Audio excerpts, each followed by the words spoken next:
Ler hoje é um texto que se encontra no primeiro livro da Bíblia, no livro de Gênesis. Livro de Gênesis, no capítulo 4.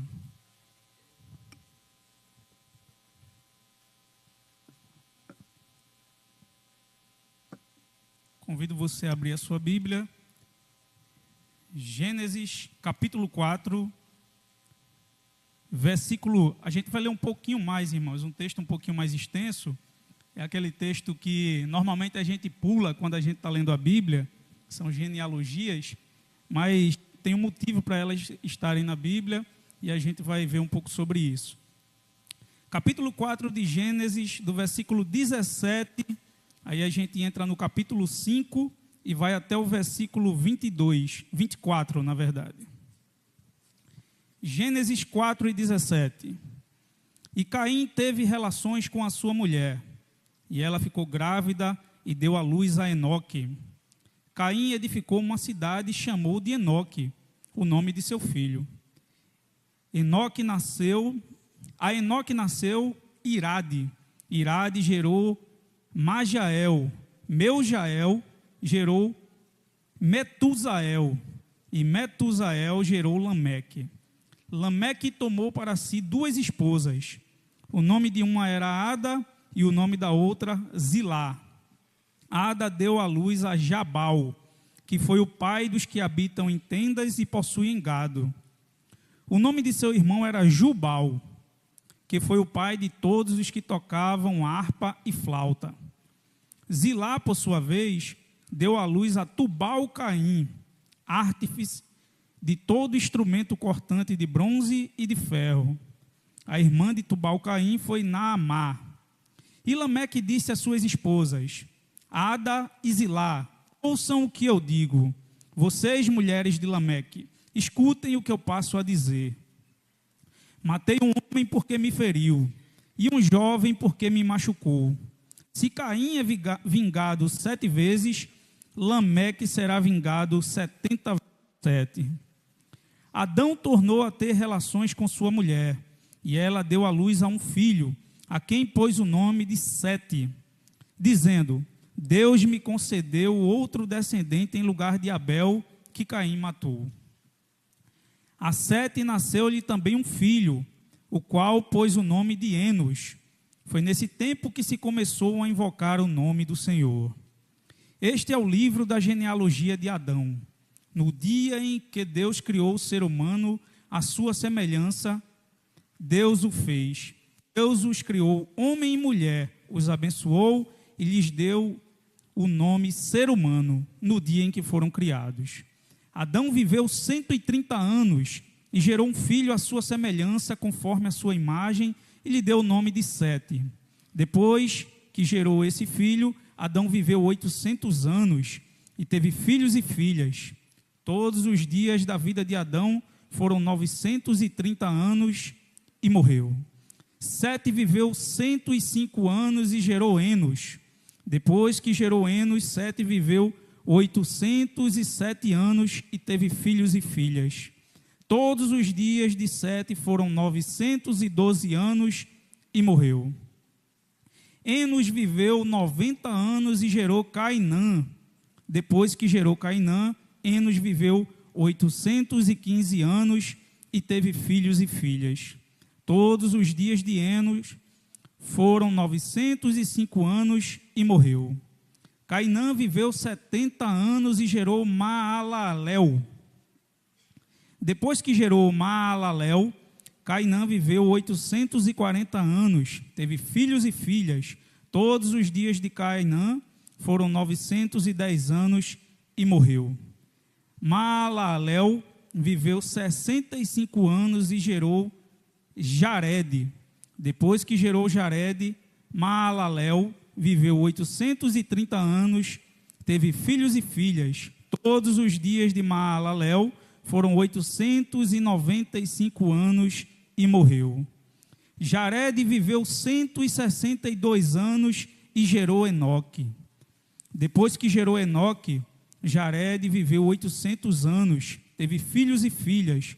Todos os dias de Jared foram 962 anos e morreu.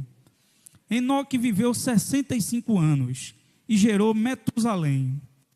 Enoque andou com Deus, e depois que gerou Metusalém, viveu 300 anos e teve filhos e filhas.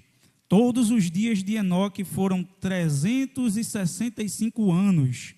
Enoque andou com Deus e não foi mais visto, porque Deus o tomou para junto de si. Amém. Esse texto com vários nomes para colocar nos filhos aí, para a gente refletir um pouco. Mas antes de iniciar, irmãos, vamos fazer uma oração. Depois dessa leitura extensa, peço que orem por mim, para que Deus me ajude na ministração da sua palavra. Senhor, nosso Deus e nosso Pai, te agradecemos, Senhor, mais uma vez por estarmos aqui, reunidos nessa oportunidade para louvar, adorar, engrandecer o teu nome. Nesse momento, Senhor, peço a tua ajuda e a tua graça para a transmissão da tua palavra com fidelidade. Em nome de Jesus, amém.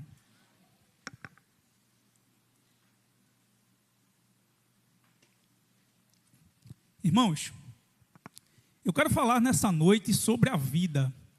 A reflexão que eu tenho nessa noite está baseada na nossa vida, em como é a vida e a melhor maneira de vivê-la. Viver, na verdade, é um dom de Deus. E a nossa vida é o maior dom que a gente tem nesse mundo. Não há nada mais importante do que a nossa vida. Se eu perguntar a você, por quanto você venderia a sua vida, você diria para mim que não venderia por valor nenhum, porque a sua vida é tudo que você tem. É o mais precioso que a gente tem nesse mundo. Mas existe uma maneira correta de viver a nossa vida? Nesse sermão, irmãos, eu pretendo responder a duas questões importantes sobre a vida. A primeira dela, baseada nesse texto, nessa reflexão dessa noite, é qual é o sentido da vida? Você já parou para pensar qual o sentido da vida? Por que nós estamos aqui? Qual o sentido de se viver? Essa pergunta ela ecoa desde o começo do mundo, na mente dos maiores filósofos, daquelas pessoas que gostam de refletir sobre a vida, e cada um de nós, em algum momento da nossa existência, nós paramos para perguntar e para pensar e refletir em algum momento sobre por que estamos aqui, qual o sentido de se viver. Algumas pessoas acreditam que viver a vida, ou o sentido da vida, é vivê-la intensamente, é viver com a maior intensidade possível, viver o hoje sem se preocupar com o amanhã, nem com ontem, só se preocupar com o presente, viver da melhor forma que ele puder, desfrutar de tudo aquilo que a vida tem a oferecer, porque afinal, um dia ela acaba.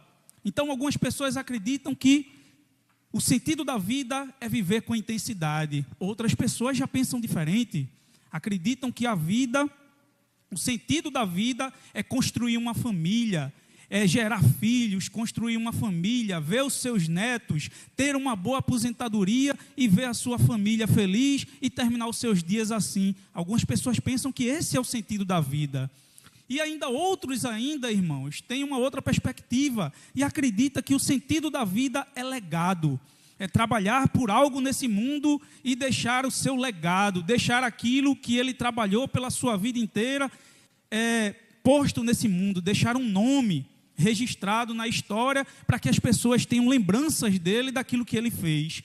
Então, o sentido da vida, às vezes, é da perspectiva das pessoas. As pessoas têm várias perspectivas sobre o sentido da vida. Mas existe uma maneira correta de viver a vida, irmãos. Para nós que somos cristãos, que servimos a Deus e que temos a Bíblia como nossa luz para as questões da existência, nós entendemos que há um sentido da vida e uma maneira correta para viver ela. E nesse texto eu consigo observar que o autor bíblico, ele deixa algumas questões, ele transparece nos seus escritos 3 maneiras de se viver essa vida e nos mostra qual é a melhor delas. Lendo esse texto longo que a gente leu agora há pouco, que fala de gerações e de pessoas que passaram e foram gerando filhos, a gente pode observar que nesse mundo há 3 formas de se viver nele. E que cada uma dessas formas que as pessoas escolheram para viver, ela tem um sentido de buscar um significado para a sua existência, em usar a vida que receberam para buscar significado para a sua existência. Entrando no nosso texto, irmãos, a gente leu sobre essas genealogias. Em primeiro lugar, algumas questões devem ser esclarecidas sobre isso. Quando o texto fala ali, Caim gerou alguém e outra pessoa gerou outro, essas genealogias elas não estão exaustivas, elas não estão seguindo uma ordem cronológica. Não significa que todos aqueles nomes ali foram descendentes imediatos daquela pessoa. Até porque em outras listas de genealogias, a gente vai ver que alguns nomes foram trocados, outros foram retirados, outros foram acrescentados. O que significa é que o autor do texto aqui de Gênesis, ele tinha um propósito ao narrar cada um desses nomes, um propósito teológico. Para ele era importante destacar essas pessoas que ele destacou nas gerações e não outras. Então ele excluiu alguns e deixou outros, para os propósitos que ele queria falar. Uma outra observação para a gente entrar no nosso texto, é que em relação a esse tempo de vida, não é?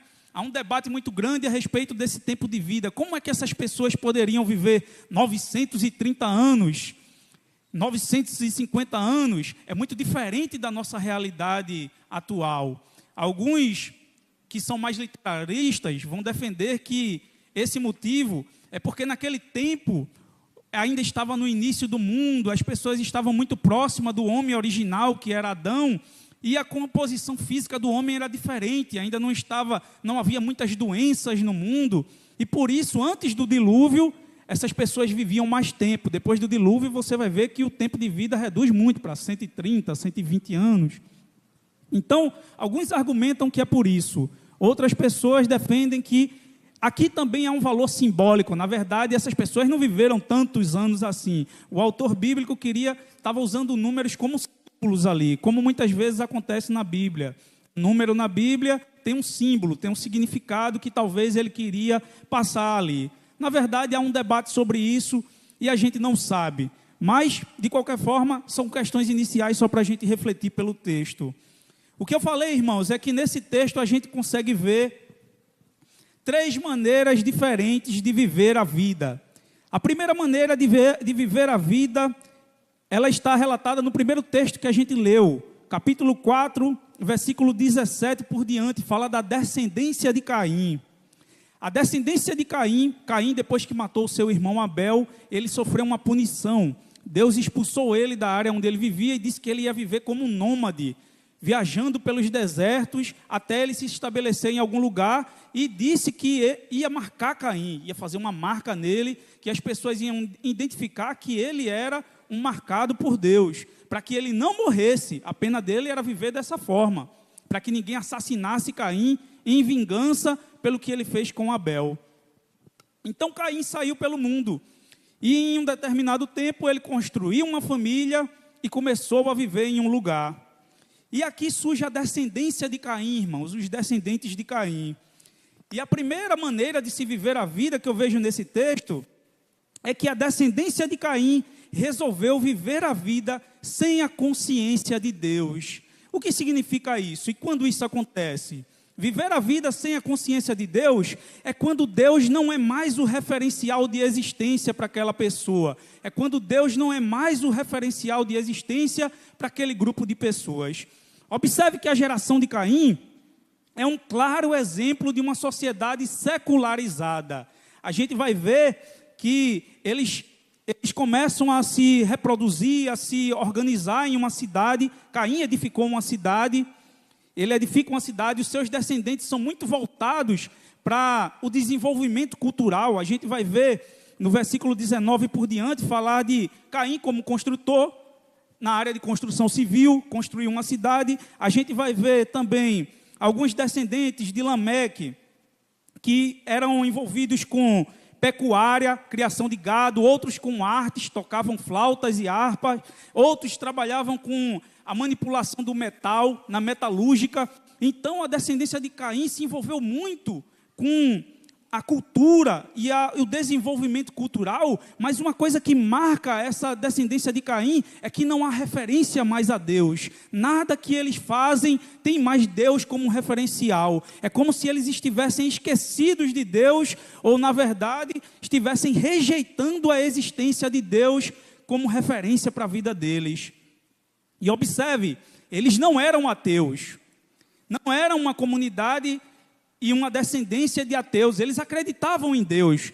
Você vai ver no versículo 24, que um dos descendentes de Caim, o primeiro bígamo da história, ele tem a brilhante ideia de ter duas mulheres, e ele tem duas mulheres, e ele conta as suas mulheres se gabando, em uma forma de música e de poesia, que Caim matou uma pessoa e foi marcado por Deus. Eu matei duas e Deus me marcará ainda mais. Era como se ele estivesse esnobando, como se ele estivesse tirando uma onda com aquilo que Deus falou a respeito de Caim.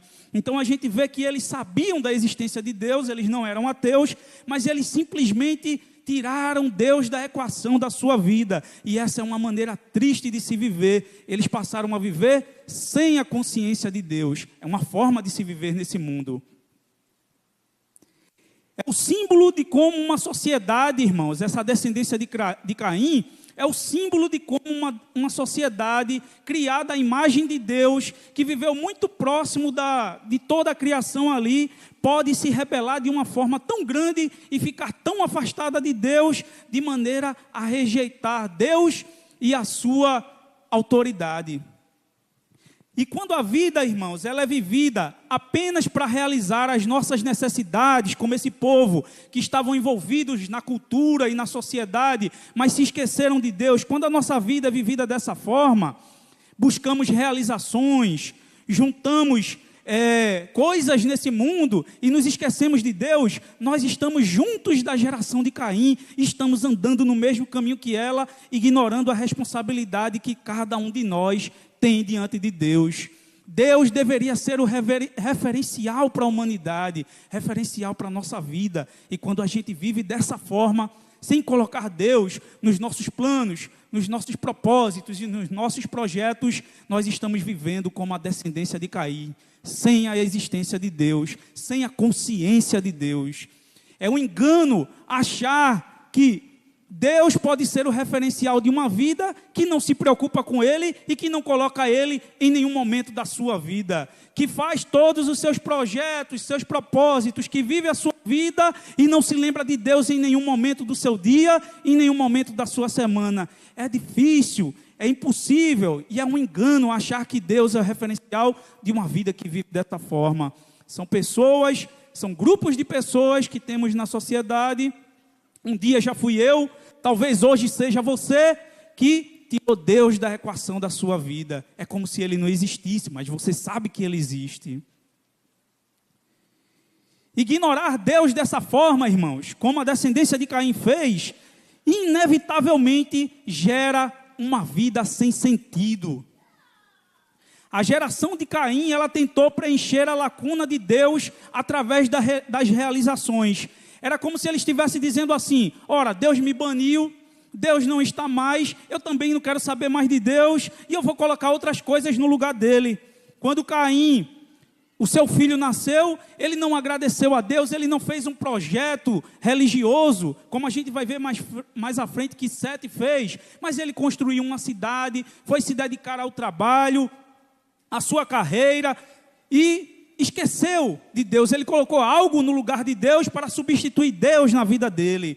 Muitas vezes fazemos isso colocando o trabalho, a carreira, vários relacionamentos, formas de entretenimento, viagens, passeios, tentando preencher aquela lacuna, aquilo que falta na nossa vida, tentando preencher com essas coisas, preencher aquela lacuna de Deus, que é tirar Deus da nossa vida e dos nossos anseios.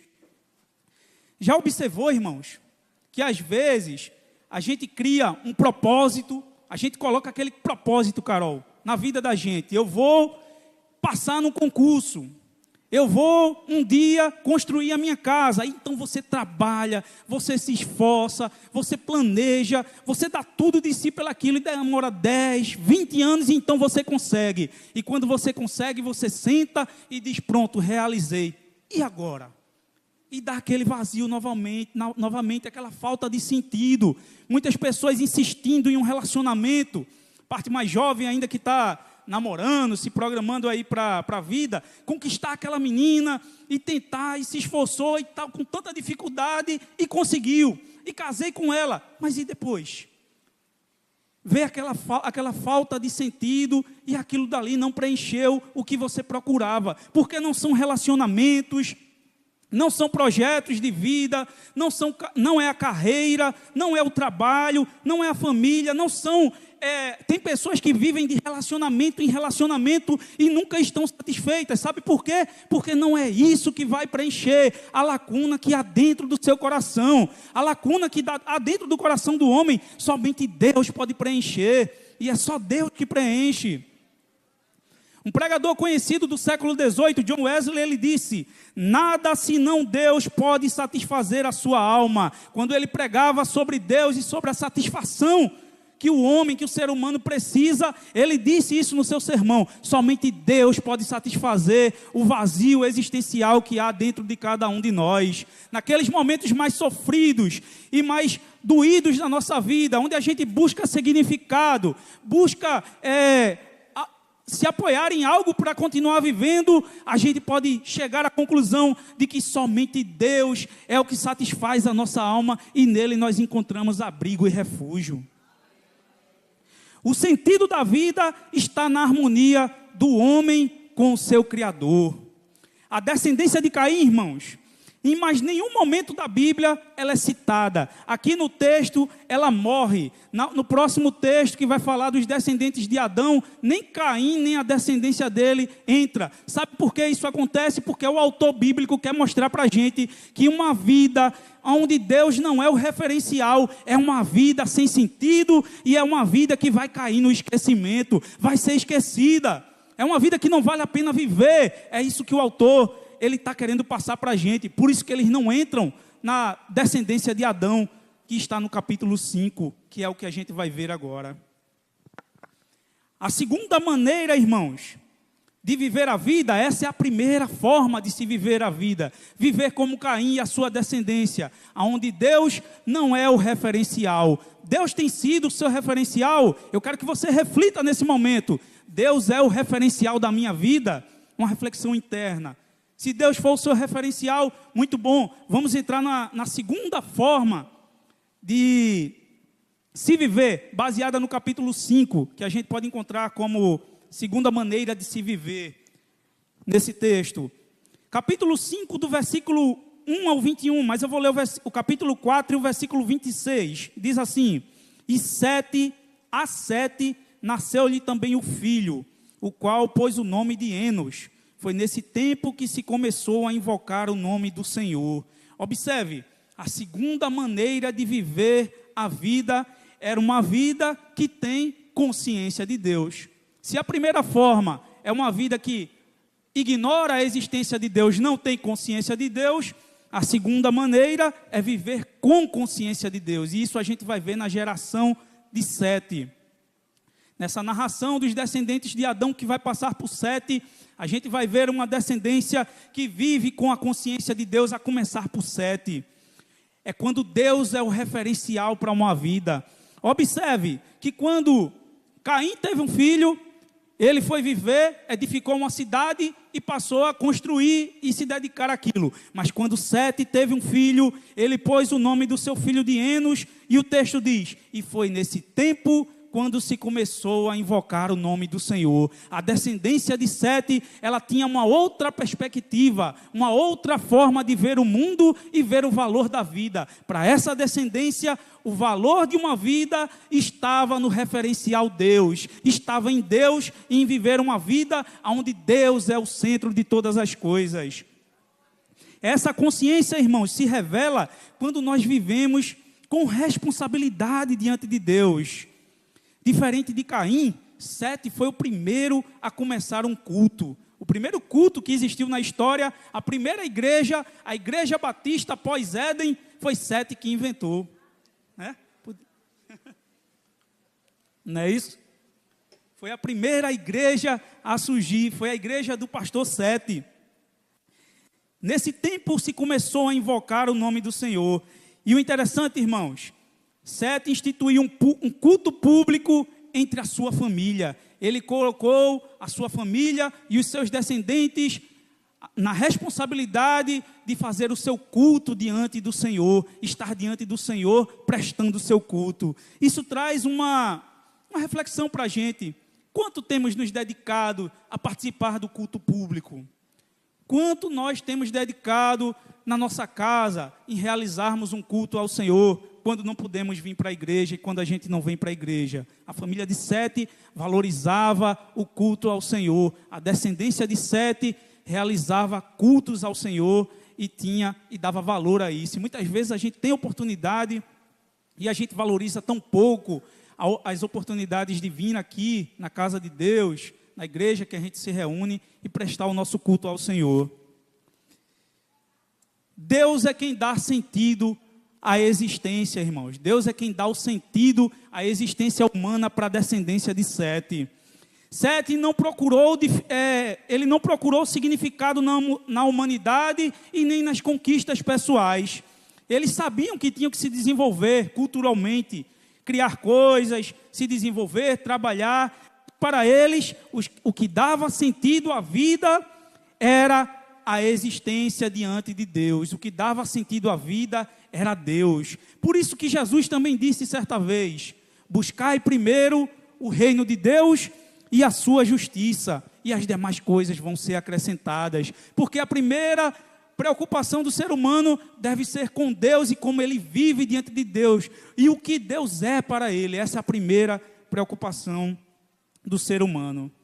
A que grupo nós pertencemos, irmãos? Que grupo eu pertenço? A que grupo você pertence? A que grupo nós da Igreja Batista aqui da Coab nós pertencemos? Pertencemos ao grupo de Caim, que excluiu Deus do seu referencial, ou pertencemos ao grupo de Sete, que colocamos Deus como referência da nossa vida? São duas formas de se enxergar a vida e a realidade. Para finalizar, irmãos, vamos entrar na terceira forma de se viver diante de Deus. A terceira forma de se viver nesse mundo. São três maneiras, e essa terceira forma é a mais importante de todas elas. É andar com Deus. Nesse texto tão interessante, que marca tantas coisas, diante de muitas pessoas que viveram muitos e muitos anos, o final deles é sempre: gerou filhos e filhas e morreu. Gerou filhos e filhas e morreu. Mas quando chega no versículo 21, começa a se contar uma história diferente. A história de um homem que viveu a vida andando com Deus. É uma terceira forma de se viver a vida. Crer no Senhor e servir a Deus, tendo Deus como nosso referencial, é muito bom e é muito importante. Pastor Luizinho, é bom e é importante, mas andar com Deus é mais ainda, é melhor ainda de que ter Deus como seu referencial. É dar um passo a mais. E é isso que o autor do texto ele mostra para a gente. Ele mostra alguém que não estagnou. Ele não ficou somente como Deus com seu referencial. Ele quis dar um passo a mais e ele começa a narrar a história de Enoque. Enoque andou com Deus. E o que era andar com Deus, irmãos? Andar com Deus é nada mais, nada menos do que se tornar amigo íntimo de Deus. É ter Deus como seu amigo de todas as horas e de todos os momentos, e é ter Deus como alguém que está perto da gente. Observe o texto que diz que, versículo 21 diz assim, 5 e 21, Enoque viveu 65 anos e gerou Metusalém. Enoque andou com Deus depois que gerou Metusalém, viveu 300 anos e teve filhos e filhas. Observe, a vida de Enoque mudou aos seus 65 anos. Até os seus 65 anos, Enoque tinha Deus como seu referencial, era um servo de Deus, mas ainda não andava com Deus. Depois do nascimento do seu filho, Metusalém, Enoque passou a andar com Deus e andou com Deus 300 anos. Esse nascimento do filho de Enoque foi um marco para a sua vida. Observe, o nascimento do filho de Caim foi um marco para a vida de Caim, e Caim construiu uma cidade, ele se dedicou ao trabalho. O nascimento do filho de Sete marcou a vida dele e ele instituiu o culto público ao Senhor. O nascimento do filho de Enoque marcou a vida de Enoque de uma forma tão grande que ele disse: eu já cultuo ao Senhor, eu já sou crente, eu já sirvo ao Senhor, mas eu quero algo mais, eu quero andar com Ele, eu quero chegar mais perto dEle, eu quero andar junto dEle, eu quero me tornar seu amigo íntimo.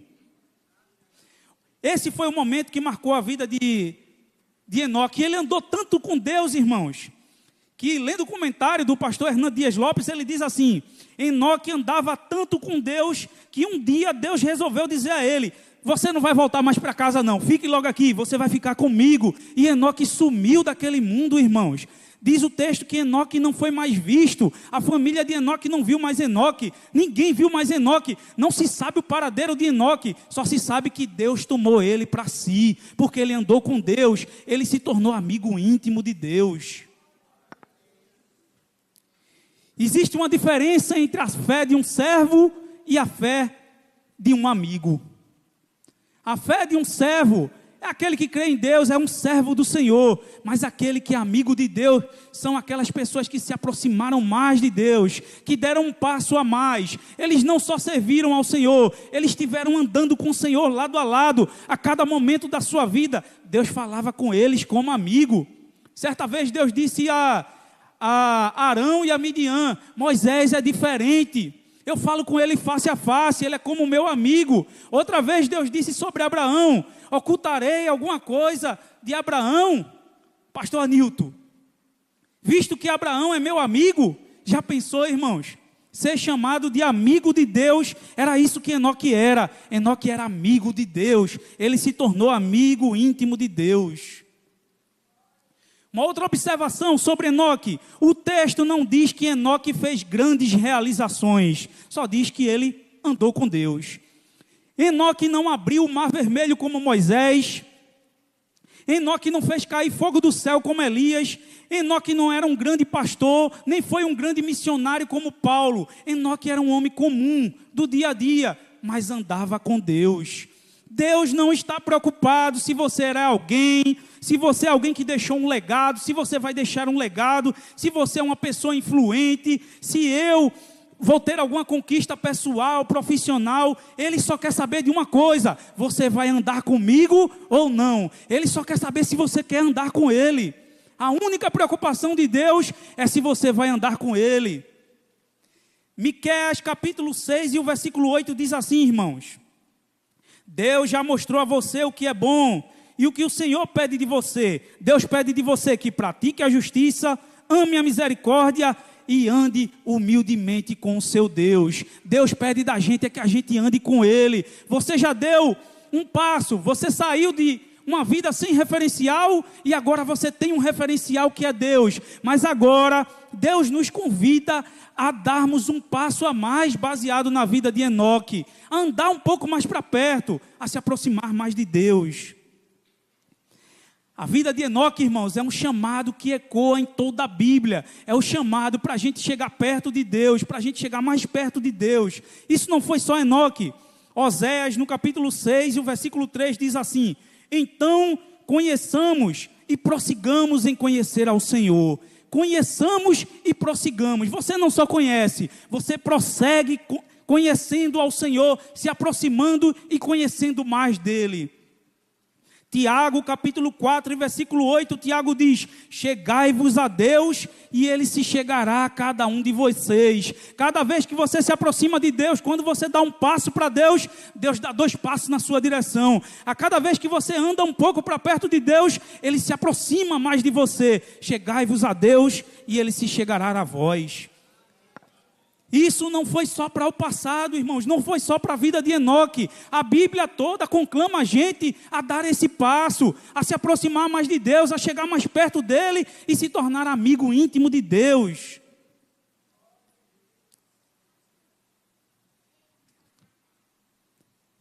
Uma vida ocupada, irmãos, também não é desculpa para que a gente diga que nos impede de andar com Deus. Versículo 22, Enoque foi pai de um filho e depois teve filhos e filhas. Enoque era pai de família, trabalhador braçal, trabalhava no campo, se acordava cedo para trabalhar, tinha uma família para cuidar, mas isso não impediu Enoque de andar com Deus. Às vezes a gente usa de argumentos para se justificar diante de Deus, dizendo que a gente não tem tempo, mas na verdade Enoque também não tinha tempo, mas ele andava com Deus mesmo assim. Acorda meia hora mais cedo, vai dormir meia hora mais tarde, mas dedica aquele tempo de oração devocional a Deus. Se não deu para fazer isso, você pode orar no seu trabalho, você pode trabalhar, subir na sua moto para trabalhar, no seu carro para dirigir, na empresa que você trabalha, com a consciência voltada para Deus e em oração diante de Deus. Uma vida ocupada não impediu Enoque de andar com Deus e também não impede a gente de andar com Deus. Não é desculpa. Como gastamos o nosso tempo, irmãos, com tantas coisas, entretenimento, redes sociais. Quanto tempo? Já parou para colocar lá no Instagram e ver o tempo que você passa em rede social, Instagram, WhatsApp ou qualquer outro tipo de rede? Quanto tempo você poderia ter destinado, ou que eu poderia destinar à oração devocional a Deus, a uma leitura ou uma reflexão, que são as coisas que nos levam para perto de Deus? Quero concluir, irmãos, falando que essa lista genealógica, ela mostra 10 nomes em que o domínio foi sempre a morte. O gênero humano está marcado pela morte. As pessoas viveram muitos e muitos anos e depois morreram. Tiveram filhos e filhas e depois morreram. Essa frase resume o final da raça humana. Cada um de nós vai chegar o nosso dia que nós vamos viver, vamos ter as nossas realizações e depois vamos morrer. Mas nesse texto marcado pela tristeza da morte e do fim da existência humana, surge Enoque como um raio de esperança, como um símbolo de esperança de que é possível ter algo mais além, que é possível viver e andar com Deus, colocar Deus como referencial e razão da nossa existência. Qual é o sentido da vida? O sentido da vida é andar com Deus. Ande com Deus, andemos com Deus e a gente vai achar significado para a nossa existência. Eu quero que você curve a sua cabeça nesse momento para a gente fazer uma oração e pedir ao Senhor a sua ajuda. Senhor, nosso Deus e nosso Pai, Senhor, te agradecemos mais uma vez, Senhor, pela essa reflexão, pela palavra do Senhor tão bem escrita, Senhor, pela realidade que o Senhor nos mostra através da sua palavra, as formas que nós podemos viver diante do Senhor. Senhor, seja o nosso referencial para aquelas pessoas que ainda o Senhor não é um referencial, que esse momento seja o momento de colocar o Senhor como referência principal das vidas. Aqueles como eu, como nós, que já temos o Senhor como referencial para nossas vidas, nos ajuda, Senhor, a encontrarmos sentido para a nossa vida andando com o Senhor. Me ajuda, Senhor, ajuda cada um dos meus irmãos que estão aqui, a andarmos com o Senhor. Nos dá força, nos dá graça, toca o nosso coração, porque queremos ser teu amigo, assim como Enoque foi e comandou com o Senhor.